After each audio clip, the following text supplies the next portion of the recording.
Welcome to another episode of the podcast. Dr. Thomas Hemingway here.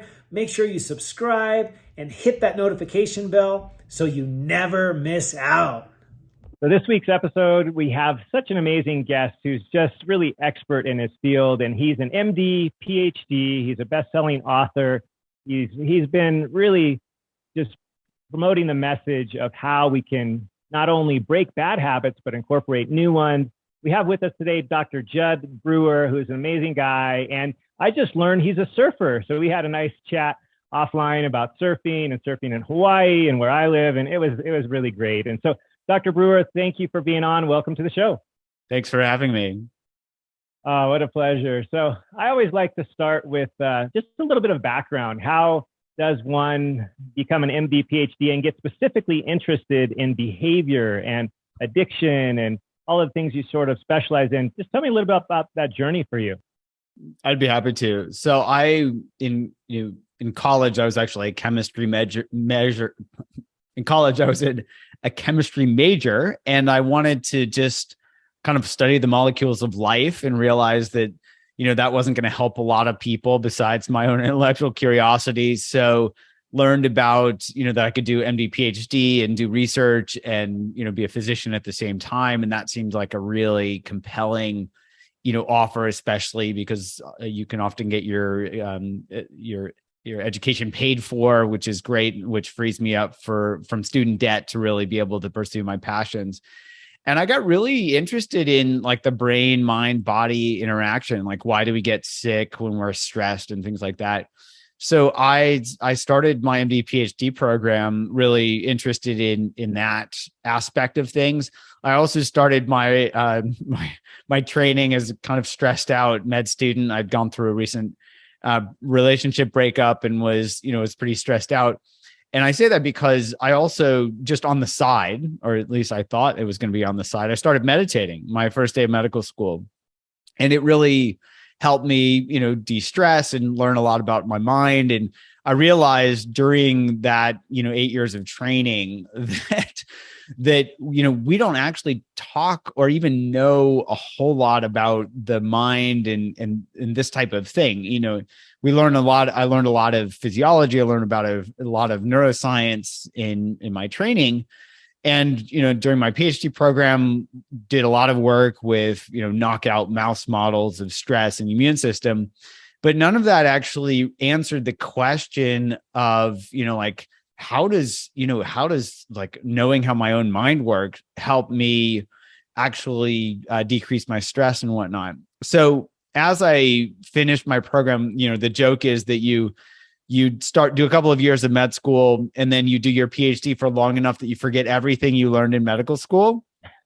And then you go back onto the wards, and then you're supposed to catch up somehow. So when I went back onto the wards, I did my psychiatry rotations, my first one, just to kind of remember how to interview patients, thinking, oh, I'm never going to become a psychiatrist.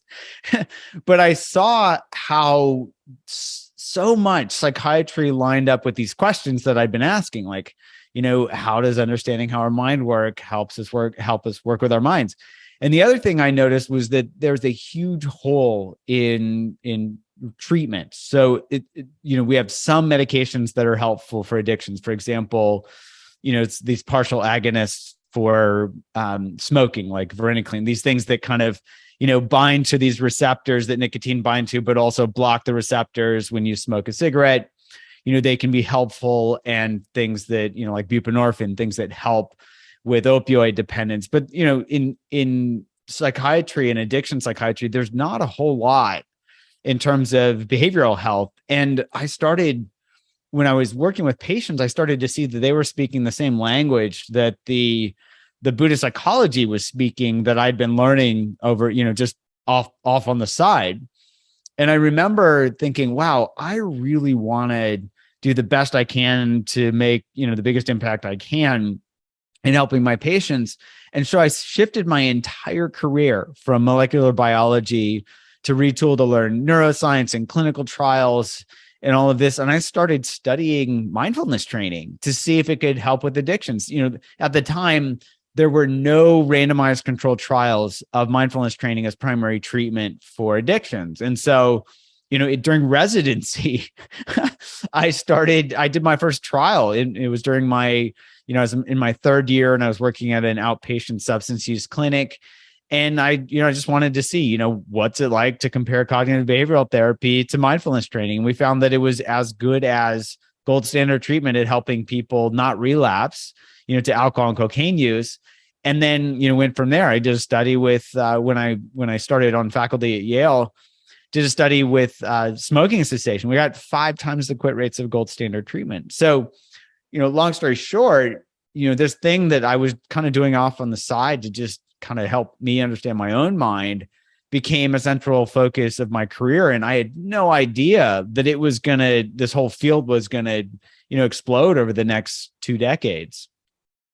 Well, I got to ask you, as a physician myself, I can probably share something you shared in medical school. We did not have any formal mindfulness training. In fact, if we even spoke about something such as that, we might be labeled as some kind of alternative thinker, alternative practitioner. Heck, I took a course in medical school called alternative medicine. And yes, this was over 20 years ago, but it was a small subset. There were 150 people in my class. There were 10 of us in that class. So it just gives, the folks at home an idea how sort of unknown or unpopular or just not really, people just didn't know about it or talk about it. So how was this received? I'm just curious, as a physician myself, when you first were doing these mindfulness studies and randomized trials, like how did your peers view this? Like, what was that like? To sum it up, somebody distinctly told me that I was going to kill my career. Like just straight up. He's like, oh, you're going to kill your career doing that, that candle, rainbow, unicorn stuff. Well, good for you to keep with it, because as we've all experienced, thank goodness we're much more open to it now, and we see the power and utility. And now, thanks to folks like yourself, we have data behind it that we can share with people. But how awesome that you are leading this frontier, which you and I both know a couple of decades ago was certainly not a mainstream thing, not in medicine for sure, but to be doing clinical trials and all of that. What an awesome endeavor, and to keep going with it. So thank you for doing that. Well, I have to say, I was really fortunate when I started as an assistant professor at Yale. I had a wonderful mentor named Bruce Rounsaville, who unfortunately died young, but he was one of the developers of interpersonal therapy, very evidence-based guy, but also a clinician. He was a practicing psychiatrist. And he said, Judd, I don't really care, what you do as long as you can back it up with data and science. So he's like, let's make sure you do good science and you can study whatever you want to study. So I just want to say I was really fortunate to have, to be standing on the shoulders of giants and have the, have people that were open-minded and also scientifically rigorous. Both of those were really critical. Yeah, no, you got to have the data, as we all know, to kind of back it up. And how great that you had that support, because as somebody else told you, was the opposite, right? You're going to ruin your career. Right. This is, looking back, it's made your career. It's made you distinct and different from just traditional pharmacotherapy for everything, which is sort of what we were mostly taught in medical school, that and CBT, cognitive behavioral therapy. But we weren't taught this other stuff. So awesome that you've been able to actually put the data there to do the randomized controlled trials. Tell our listeners out there, how does this kind of work in sort of a basic way? Like, let's say somebody is addicted to take either junk food. Let's do junk food, because we talk all about food on my podcast and how we should avoid the evil, I call it the evil triad, the highly processed grains, the glutens and that sort of thing, the flours and sugars, and of course the seed oil. So we talk about that sort of evil triad. And many of us, especially the Western world, right? We get nearly 60% of our diet from these kind of processed foods. How do we break the habit of junk food? Maybe talk us through that a little bit through your model. I'd be happy to. And I'll just give a little bit of background here, because it kind of helps tell the story of how I learned about that, because I wasn't planning to do that type of work at the beginning.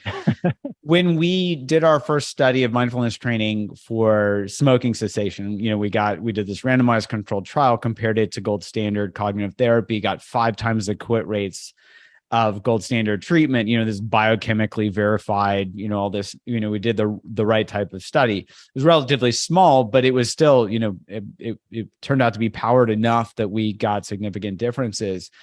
I started asking, it was really based on this premise that, willpower is more myth than muscle, and I've been trained to use the 5 A's, ask, advise, assess. It's really hard to remember all 5 because they all start with the same letter.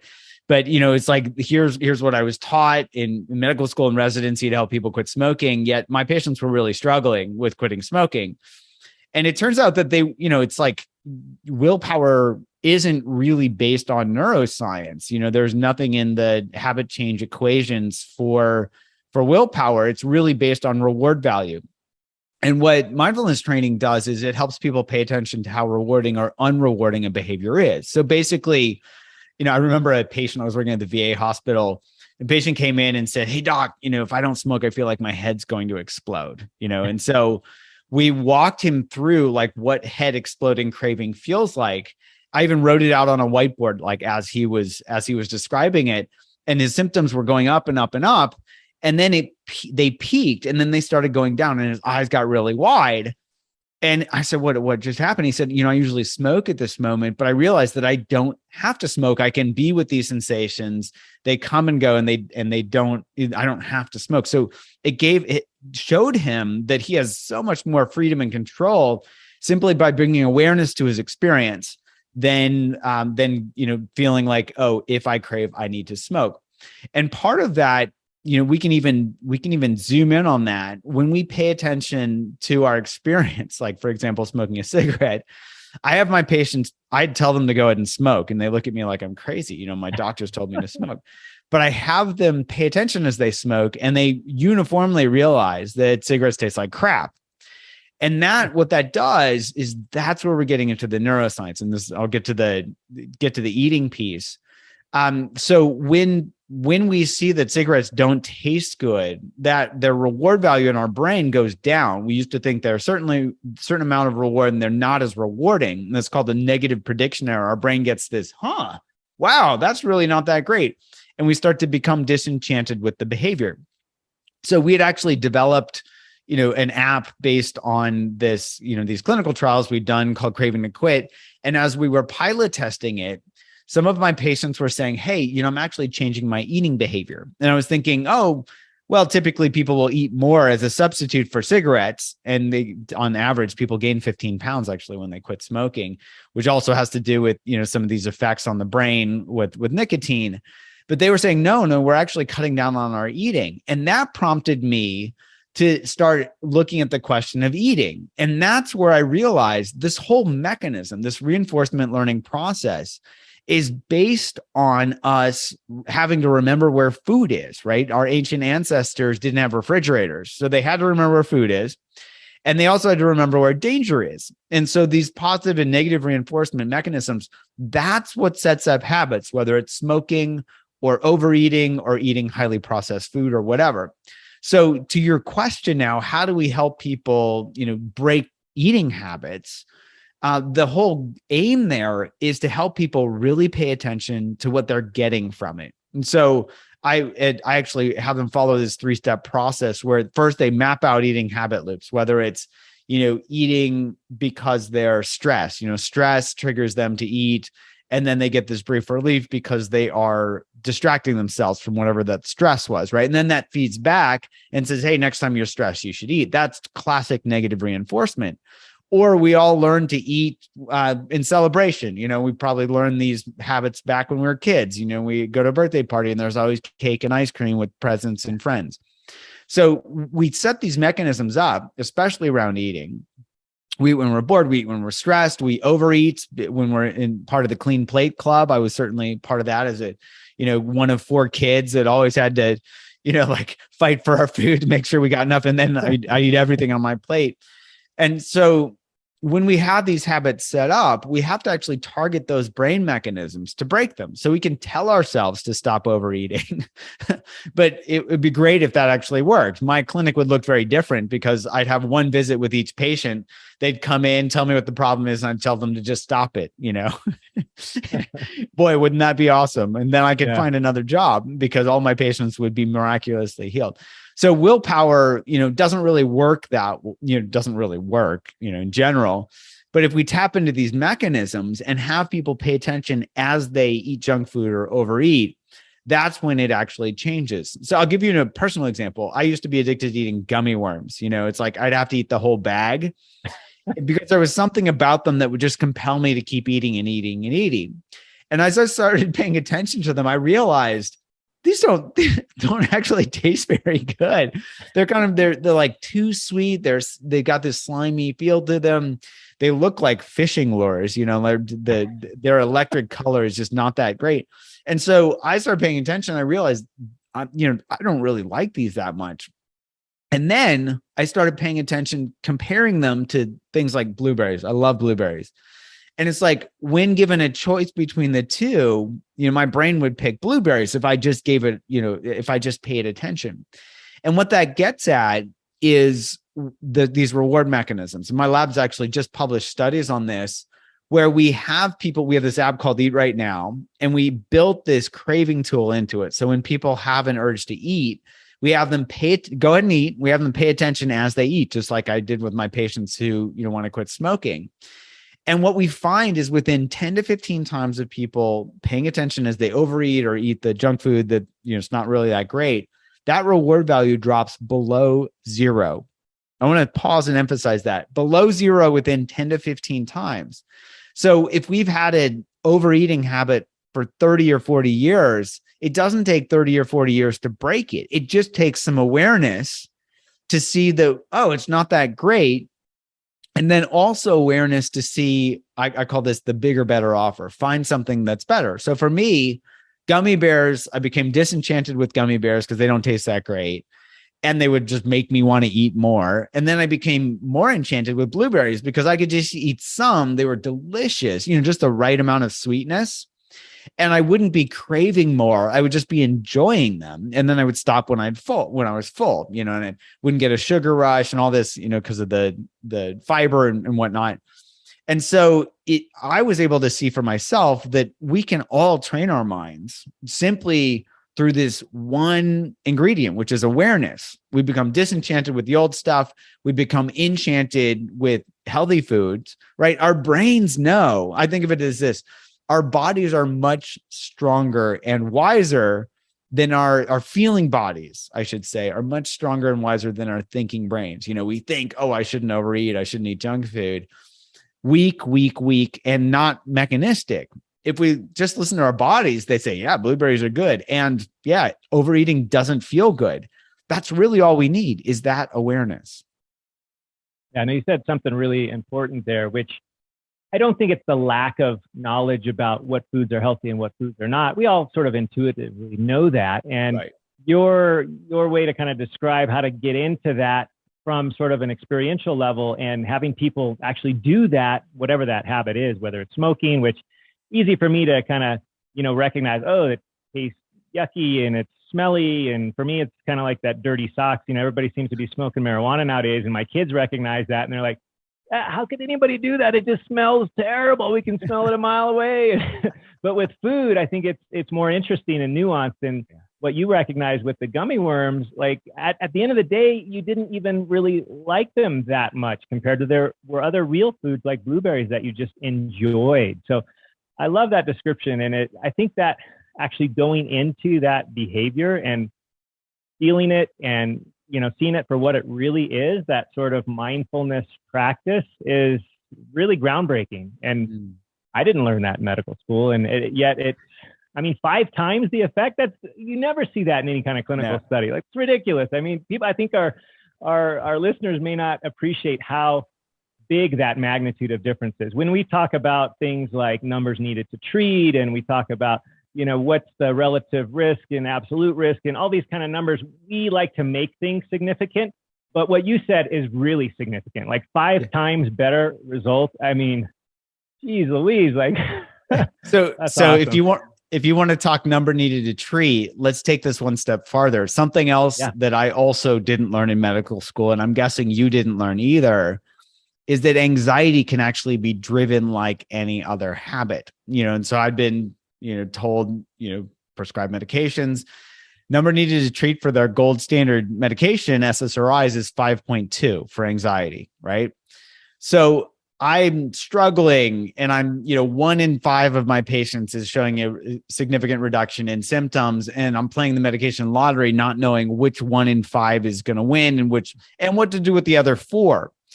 And as we were developing this Eat Right Now app, some of my patients were mapping out these habit loops, and they're saying, anxiety is actually driving my stress eating. Can you create a program for anxiety? And I was thinking, well, I prescribe medications, but it put this bug in my ear to go back and look. And it turns out in the 1980s, back when Prozac was first released, FDA approved, Thomas Borkovec and others were talking about anxiety as driven by negative reinforcement, just like any other reinforcement process. And when I went back and read that, I had this light bulb moment. This is one of the biggest light bulb moments I've had in my career, where I was thinking, wow, I never thought about anxiety as a habit. But then, of course, it made complete sense when I just thought about it clinically. And then I also thought, oh, I know something about how to work with habits. So long story short, we created this Unwinding Anxiety app. And we start studying it first with anxious physicians, right? We did this open label, small trial, got a 57% reduction in GAD-7 score. So we're like, wow, that's pretty good. But open label, maybe they're going to miraculously do that well on their own. We also found a 50% reduction in certain aspects of burnout. So we can bookmark that and talk about that later. But then I got some NIH funding, and we did a randomized control trial with people with generalized anxiety disorder. You ready for this? We got a 67% reduction on average, 67% reduction in GAD-7 scores. There, the number needed to treat, ready for this? So medications is 5.2. Number needed to treat was 1.6. Wow. Boom. Wow. No, that's remarkable. I mean, when we think about the most commonly prescribed medications that exist, like the statins, where the number needed to treat is like in the 30s, and aspirin, and you mentioned one that's actually pretty decent, 1 in 5 people. I mean, to you and I, if we weren't medically trained, we would think 1 in 5 people sounds crappy. But I think it's all about perspective, right? Yeah. But when 4 out of 5 people don't improve, I mean, think about if you're prescribing something as a physician that only, out of 30 some odd people, only one of them has the true benefit. Like, that's a really poor treatment. Yet those are the most common medications out there that we're seeing prescribed more than anything else. And what you just found had a number needed to treat of 1 point something. I don't think I've ever heard of any medication. Correct me if I'm wrong, Dr. Judd. I don't recall any that had that good of a profile. I don't. They would be best, they would be the best sellers. They would, everybody would be like, this is a miracle drug. Yeah. Because basically, for every 2 people that you treat, almost both of them are going to do well. Wow. No, that's incredible. And I'm just so glad you're doing this work. And I was hoping you would go there to anxiety, because in the last couple of years, I feel like, and I think the data supports this, that there's been a significant increase in anxiety and fear. In fact, I remember reading something, this may have been a year ago, you're probably familiar with it, but when you look at the comorbidities responsible for death during the pandemic, we think about obesity, we think about diabetes, but fear was up there on the list, like the fear and anxiety of this whole thing, whether it be getting sick or being sick or whatever that fear was, that was up there in the top, I believe it was 5, risk factors for significant, consequences with, this illness. And I was just curious, what are your thoughts on that? What have you seen with the last couple of years, and how has that either given you more steam to keep doing this more, or has it made you pivot in any way? Just looking at those current sort of struggles that we're having. Talk more about that. Yeah. So, the pandemic has been unfortunate in many, many ways. And one of them was that we all partook, as a species, partook in an experiment that none of us signed a consent form for, which was what happens when you vastly increase uncertainty in the world. And, the way our brains interpret uncertainty is it's kind of like an empty stomach. When we don't have food, our stomach rumbles and it says, go get food.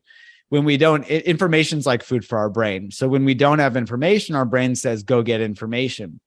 So, that helps us survive. Now, when we don't have that information, it doesn't stop our brain from trying to get it. And so we start spinning out into these what if scenarios, like what if this, what if that, what if this, what if that. And so basically that mechanism, if you think of fear as a useful survival mechanism in the present moment, and planning as a use of a survival mechanism for the future. When you mush those two together and you get fear of the future, you get anxiety.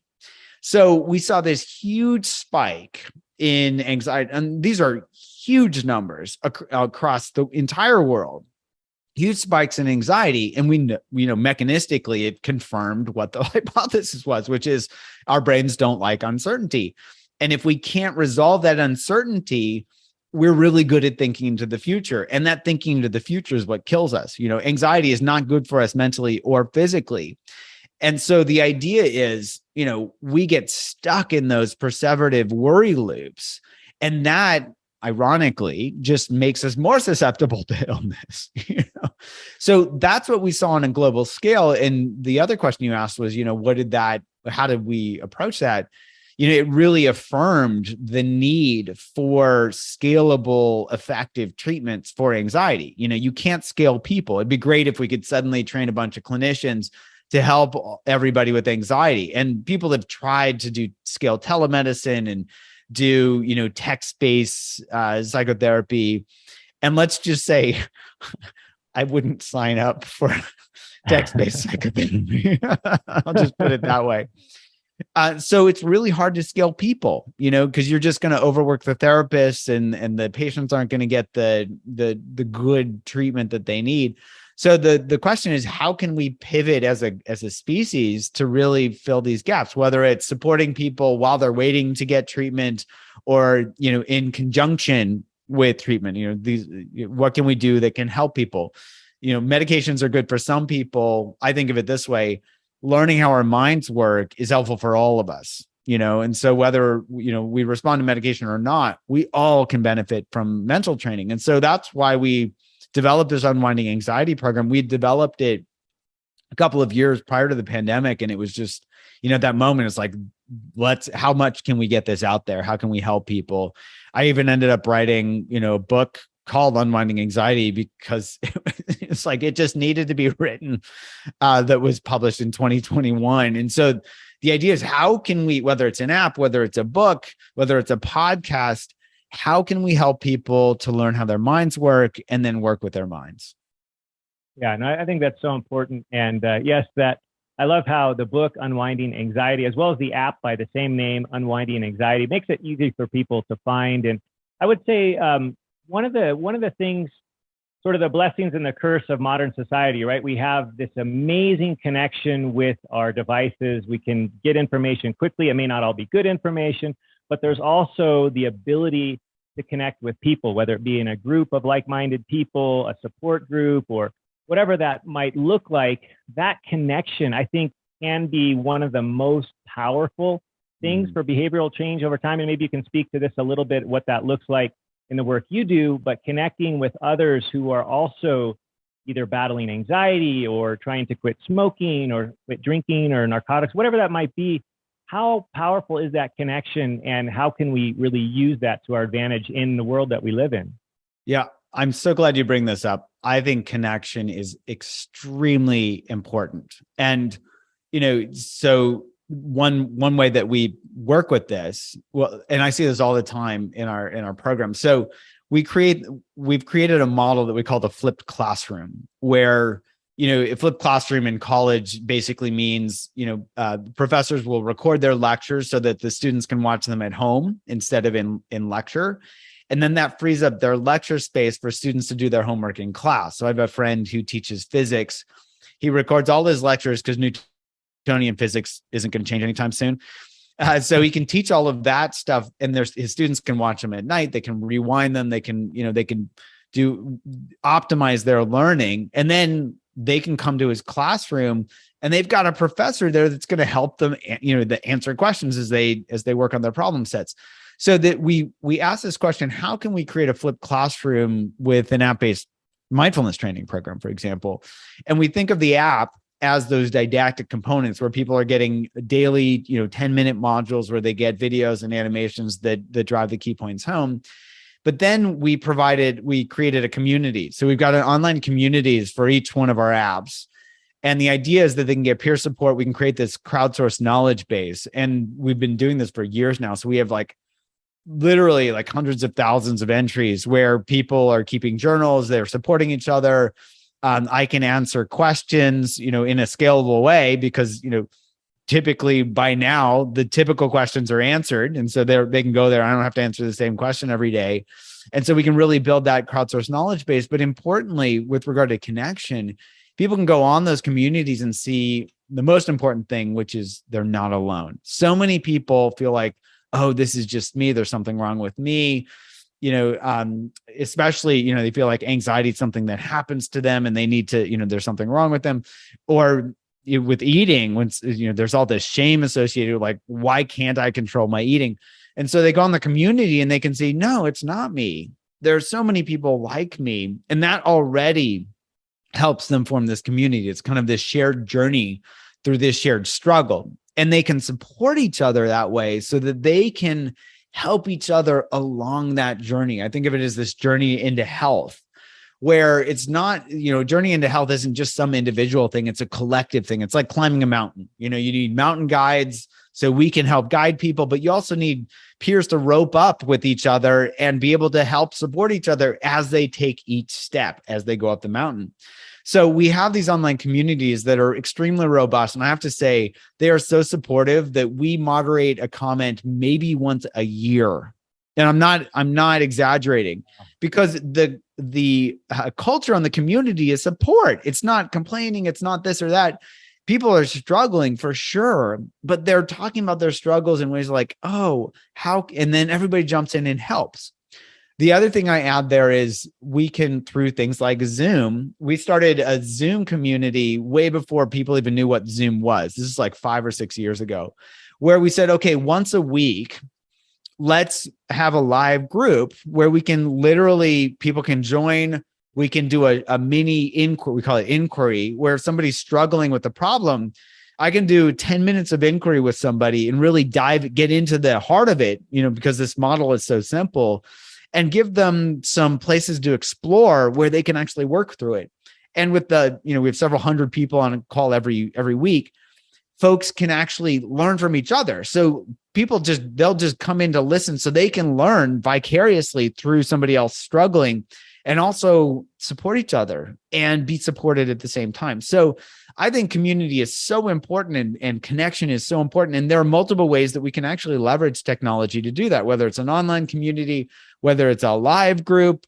And then, I think that's just the beginning. I think here is where we can even start to be creative and create this, this true journey to health, where I want to create a health movement where, it's really the foundation is the shared struggle, but also the foundation is kindness and curiosity, because kindness and curiosity are intrinsically rewarding, as is generosity. And so if we're curious about our own experience, if we're kind to others and we're generous, that actually helps us. If you look at AA, for example, it's a huge component of AA is people helping each other, and they are helping each other, which helps them stay sober, because there's this purpose, there's this shared meaning, there's this shared journey, there's this shared struggle.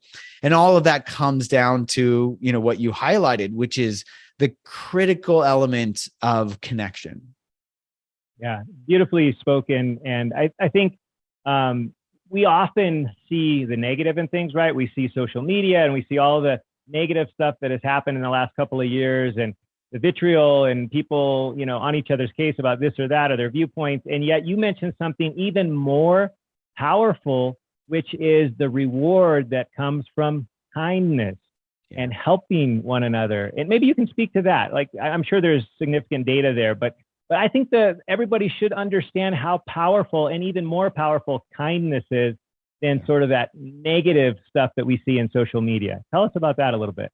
I'd be happy to. This is one of my favorite things. So if you think of social contagion, right, or emotional contagion, it's just a spread of affect or emotion from one person to another. So if you think of social media, with a physical illness, like say a virus, if you mask up and have a social distancing, you can prevent the spread of a physical, of a virus or a bacteria.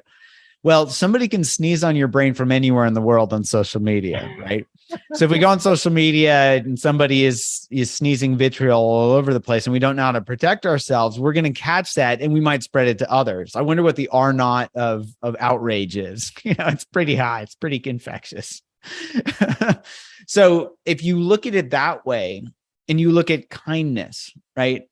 Kindness is qualitatively different than vitriol. Vitriol is divisive. We're like, oh, I can't believe that person said that, and there's this contracted, closed down, quality to it. And that closed downness is actually, says us and them, which is actually not sustainable, right? We have to get, it just is not, it doesn't feel nearly as good as kindness. So for example, my lab has done studies where we actually take a bunch of different mind states and we have people rank them. Like, what would you prefer?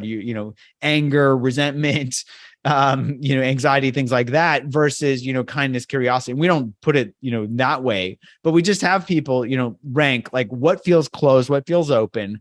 So anxiety, frustration, anger, they feel closed.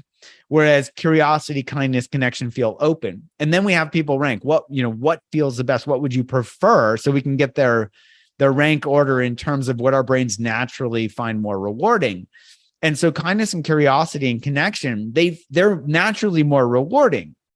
So if you look at social media, for example, and we start sneezing kindness on social media, our brains naturally prefer that. Or if we are just kind to somebody or somebody's kind to us and we just take a moment to notice how good that feels, that is going to naturally outcompete divisiveness, vitriol, anger, hatred, all this stuff.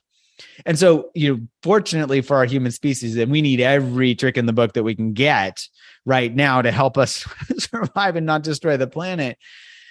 It's as simple as coming back to awareness and noticing, what does it feel like when I'm mean to somebody versus what does it feel like when I'm kind to somebody? Which one feels better? How would I rather spend my time? Not in a thinking way, but really in a feeling way and listening to our bodies. And fortunately, we can see it's a no-brainer. Kindness wins every time. Wow. Yeah, so true. And yet I love it because it is so simple. The social contagion of kindness. Like it's not hard. That's amazing. I would love it. You mentioned in this example too, just how we can kind of get into the feeling part and recognizing the feelings associated with one behavior or another. Can we take that sort of thought process, your 3-step model, and let's just go through, like, let's say, for example, I'm struggling personally with emotional eating. I do have a vice, and my listeners know this. I love ice cream, right? I've always loved it. And there used to be a time in my life where I had ice cream every night. And part of it was just the stress of my job. I'd come home from work after literally having people die in the hospital that I took care of or whatever it was. And I was just so stressed out. And like that bowl of ice cream looked so good to me. I would sit down, I would turn on the surf TV, and I would take a half an hour and eat a bowl of ice cream and watch surfing on TV. And that was my thing. I don't do that anymore. And I may or may not have gone through your 3 steps, but maybe talk me through that. What would that look like if I was trying to work through something like that? I would be happy to. And so one of the things here is that, there's nothing wrong with ice cream, right? And there's nothing wrong with watching surfing. That sounds pretty good to me. So it's not about trying to tell ourselves, I shouldn't eat ice cream. I shouldn't, sit here watching surfing TV. It's really about asking ourselves, what am I getting from this? So the simple question that I have my patients ask themselves, and this is really at the heart of all of our app-based trainings, is really looking at the reward value and really seeing it clearly. So with let's use your example of eating ice cream. I think of it this as finding the pleasure plateau, right? And so we can eat a bite of ice cream and we can ask ourselves, is that rewarding? And typically the answer is yes. And then we can eat the next bite and we can ask, is it more rewarding, the same, or less rewarding than the last one? And what we find is, especially if we're eating when we're hungry, right? So it's the reward value, it's going to keep going up. It's going to say, yeah, I want more, I want more, I want more. As we start to get our calories in, and let's say that you come home and you're hungry and you eat ice cream and watch surf TV. But eventually your stomach is going to say, okay, I've had enough. And so you start to hit that pleasure plateau Where when you ask yourself, okay, how about this next bite? Is it as good, better than, or worse than the last? And it's going to start to plateau. It's like, well, it's as good. And then it's going to say, actually, it's not as good, right? The ice cream hasn't changed, but your body is sending you these signals that say, okay, this has been great. And let's stop before we overdo it. I think of it as we stop before we go over that cliff of overindulgence. And so here, again, it comes back to awareness and curiosity and kindness for ourselves, right? So there's this difference between self-indulgence and self-kindness and self-care, right? We can overindulge in something and be like, well, I'm being kind to myself, but we're not actually being kind to ourselves when we overindulge. We're not being kind to our bodies. I don't know about you, but I wake up with the ice cream hangover where it's like, I feel groggy in the morning and disoriented and sluggish, as compared to if I eat a little bit until like I've had enough. And then I stop and it's like, okay, it tasted good. I can stop at its peak and then I can go to bed and get a good night's sleep. So let me pause and ask you, does that make sense? Let's say if you applied the pleasure plateau principle as in contrast to mindlessly eating the ice cream while watching surf TV, paying attention with each bite, what would that be like for you? Yeah, that does really resonate well, because the first couple of bites, especially if it's my favorite type, maybe Tillamook or something, like it's creamy, it has just that sensation, it's good, it has the right amount of sweetness. The first couple of bites are great. I'm not gonna lie. I like ice cream. But then after that, it just becomes more of I just keep putting the spoon in my mouth and I'm kind of mindlessly, it becomes one of these loops that just doesn't quit. That's like, I feel like it's an autopilot thing after a while, right? The first bite tasted good. Then it's just doing it. Then it just becomes emotion that I'm doing. I'm just one after the other after the other. And so if you really stop and think about what it feels like or what it felt like the last time maybe I had ice cream, which I'll be honest, my kid's birthday was last night. And so I had a little bit of ice cream. We actually bought an ice cream cake at Cold Stone. But the difference is my wife cut me like the smallest little sliver. And, not even in preparation for this, because I didn't know we'd talk about this, but I literally only ate part of that little sliver of cake. I didn't even eat the whole thing, but yet I still enjoyed it. I enjoyed the sensation of that creamy ice cream, in my mouth and swallowing it and whatnot. But I had enough with just the taste of it. I didn't need to eat a second piece, right? So that's great. So you actually probably unknowingly did exactly what we're talking about. There's a bonus here. You ready for this? Okay. If we don't eat the whole pint or half gallon in one sitting, there's more for tomorrow. And so, it's kind of like wasted ice cream, wasted money if we're just like mindlessly eating it because we're not enjoying it. And then we have to buy more sooner as compared to, wow, I can save the rest of this for later.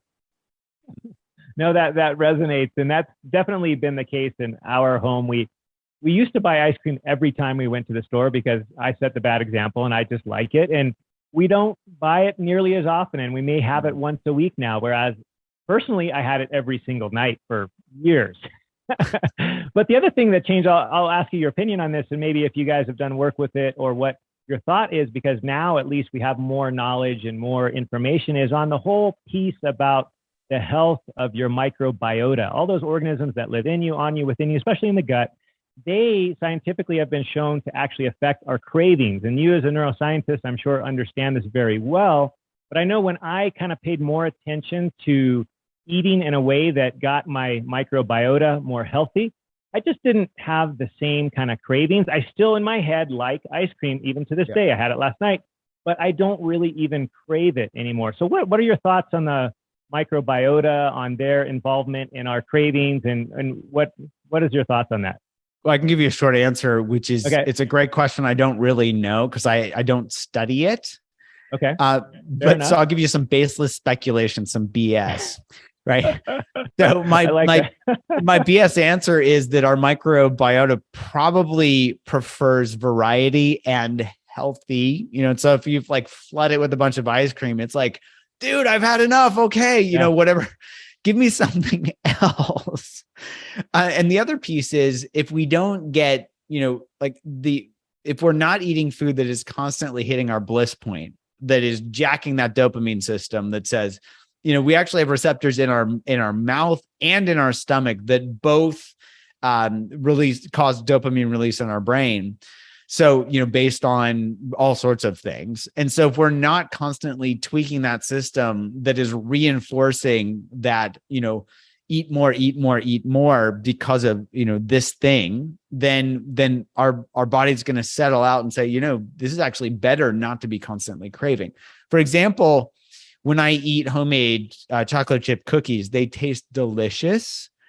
And my body is like, I already want the next one while I'm eating the first one. And there's something about that bliss point with the sugar and the carbohydrates and everything, where, maybe it goes back to this evolutionary origin of, don't feast or famine. It's like, oh, here's a great source of calories, get them in as quickly as you can. But, now that we have refrigerators, we don't need that. And so here I can compare that drive that says, just do this, to what it feels like when I'm truly content and satisfied. So for example, I'm a big fan of dark chocolate. For myself, I can eat a little bit of dark chocolate and be completely content after eating like 2 little squares, because it's like, it satisfied that sweet, drive, and it doesn't drive me to want more.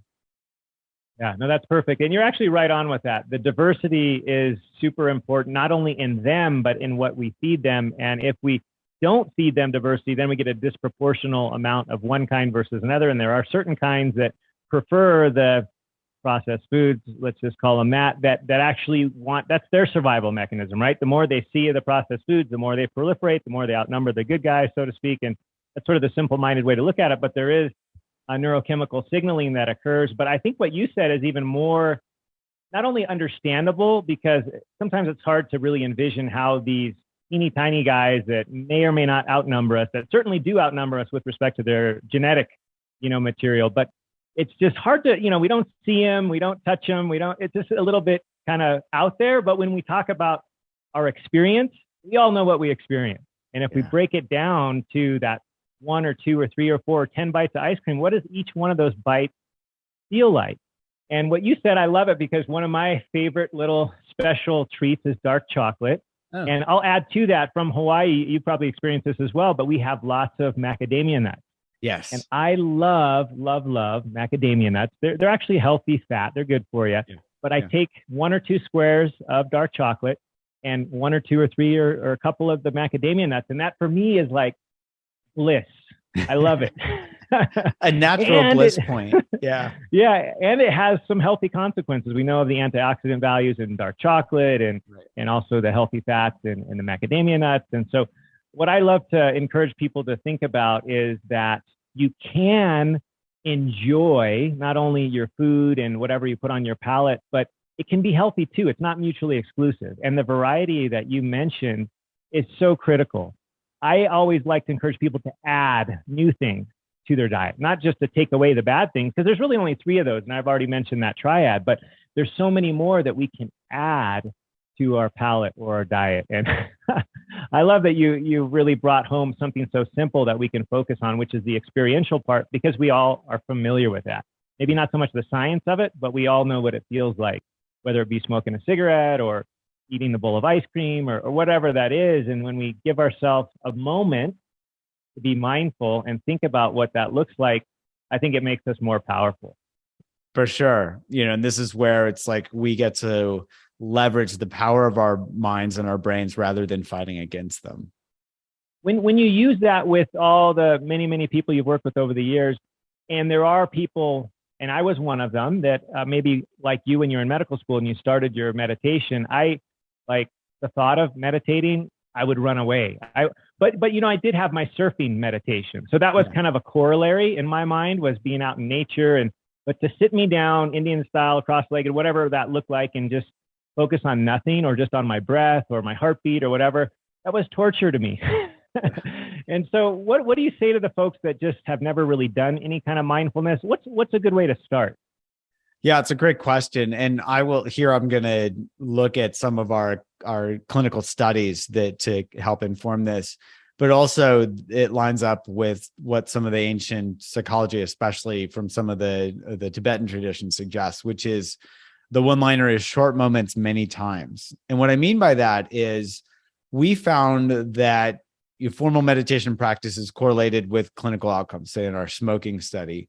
But we found that the informal practices correlated even more. So, for example, if somebody has a craving for a cigarette, they could sit down and meditate, or they could learn to work with that urge in the moment. And learning to work with the urge in the moment is actually what brings all of this into context. These mechanisms are set up for us to learn things in a particular context. So to unlearn them, you want to be using these practices in context. So I would say I wouldn't say forget about it, but I would say don't start with trying to sit down and meditate for 30 minutes. I would say just practice getting curious for 30 seconds. So if we have an urge to eat ice cream, that can be a great moment to, instead of trying to force ourselves, oh, I shouldn't eat ice cream, we can go, oh, what does this urge feel like? And we can dive into our bodies and explore, like, what are the sensations? If we had to name them for ourselves or somebody else or describe them, we could just start naming them. Like, oh, it's tightness, it's heat, it's burning. I'm just thinking about what my cravings feel like. It's this rising energy sensation. And as I get curious about that, two things happen. One is I can see that those sensations come and go. And two, well, you tell me, what feels better, a craving or curiosity? I'm naturally curious. So for me, it's curiosity. And this is universally what people report. I'm also naturally curious. So I want to make sure I'm not just biased by me search thinking like, let's try to get everybody to be curious. Turns out that everybody prefers curiosity over a craving. It just feels better. And so here I would say, be curious for 30 seconds and rinse and repeat. So as much as we can, as we go through our days, just get curious. Like when we have a craving for something, get curious about the craving. When we start worrying about something, get curious. Oh, what does anxiety feel like in my body as compared to how am I going to solve this problem? Because worrying's about something we can't solve. It's in the future, right? And so all of that comes back to like, take it one moment at a time, whether it's noticing our thoughts, emotions, body sensations, or whatever, but really using curiosity as a superpower.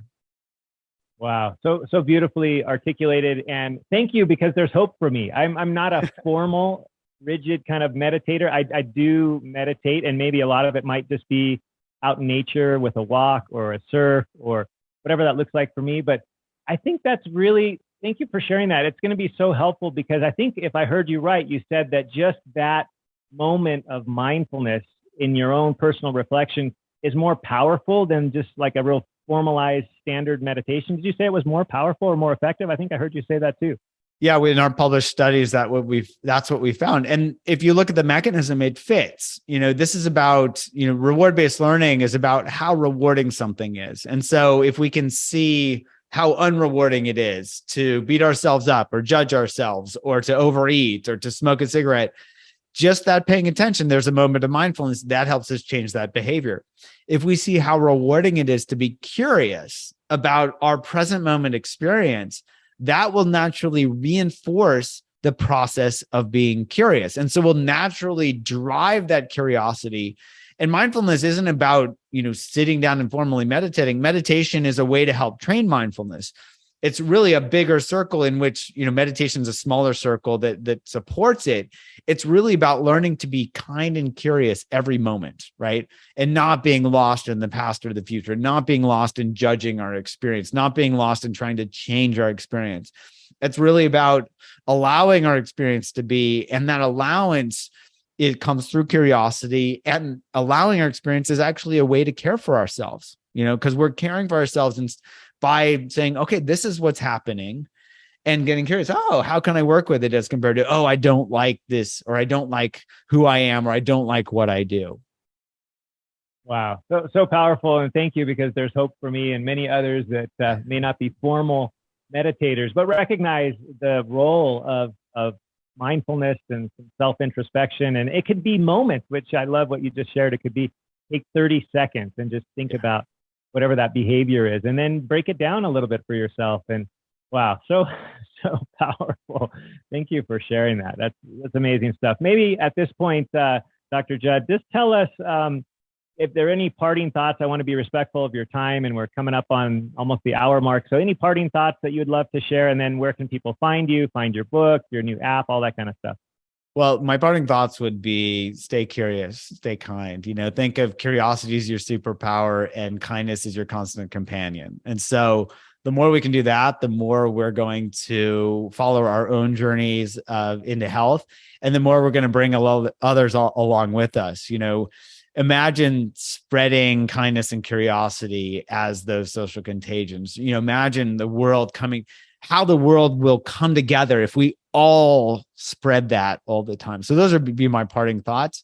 And I would say folks can find me. I have a website, drjud.com, drjud.com, that has, the Unwinding Anxiety book. I wrote another book called The Craving Mind. And then all of our apps, the Unwinding Anxiety app, the Eat Right Now app, and the Craving to Quit app for smoking, and as well as a bunch of other free resources, including resources. We're really trying to support physicians in preventing burnout. So we've got a bunch of resources for physicians as well. So folks can find me on the Dr. Judd website, and I'm also on Twitter, not that much, but I'm on at Judd Brewer. Awesome. Wow. Thank you. Thank you for sharing that. And thank you also for your work with physicians. I can speak to my own personal point of view, but 20 years in, it's certainly easy to be burned out and a little jaded. And the things that you mentioned, be curious and be kind, that's what's fueling me right now, is my curiosity for optimal health and how we can achieve that and how it can be simple. And I wrote a book that's going to be coming out in a couple of months on that, and it's called Preventable, and I can't wait to share that out. But it's that curiosity that keeps me excited, and the sharing and to be kind. Wow, so powerful. So powerful. Thank you for being here today. Super appreciate it. My pleasure. Thanks for having me. Yeah, and big aloha to Dr. Judd Brewer here. What a great pleasure. I hope you enjoyed this episode of the podcast. Please make sure you hit the subscribe button and the notification bell so you never miss out on any future episode. And I'd love to hear your comments and feedback. If there's any topic you'd love to hear about, you're dying to know, burning questions, please comment below and let me know what future topics are of interest to you.